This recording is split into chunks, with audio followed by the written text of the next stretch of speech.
বন্ধুরা, এই সেই আম পাতা যা আমি লাকড়ির চুলায় বসিয়ে সিদ্ধ করেছি। আর বুদ্ধি দিয়েছিলাম যে একটা পলিথিন দিয়ে নিলে পাতিলের নিচে কালি হয় না, হাঁড়ি ভালো থাকে। তবে আরেকটা টিপস হলো, এখানে কালো পলিথিন দিলে সবচেয়ে বেস্ট হয়।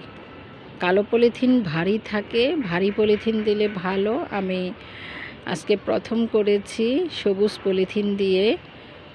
আর পলিথিনটা দেওয়ার আগে পাতিলের নিচে তেল দিয়ে নিতে হবে। এখন আমি দেখছি যে এটা খুললে কেমন দেখা যায়।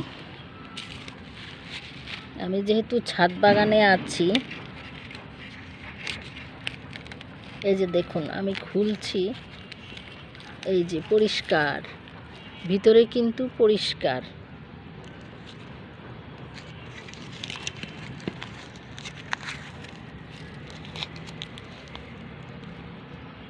বাহিরে কালি, ভিতরে পরিষ্কার।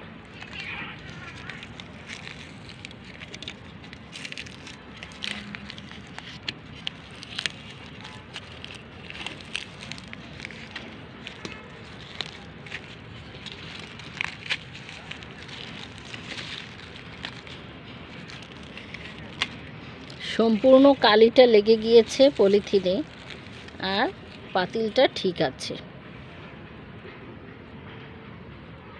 তো আপনারা এইভাবে ট্রাই করতে পারেন। যারা লাকড়ির চুলায় গ্রামাঞ্চলে রান্না করেন, আবার যারা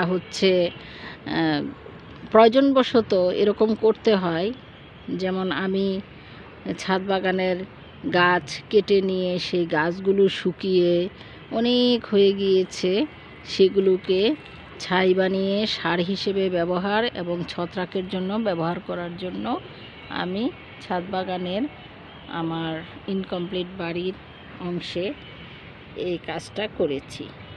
আপনারা এটা ট্রাই করতে পারেন। আল্লাহ।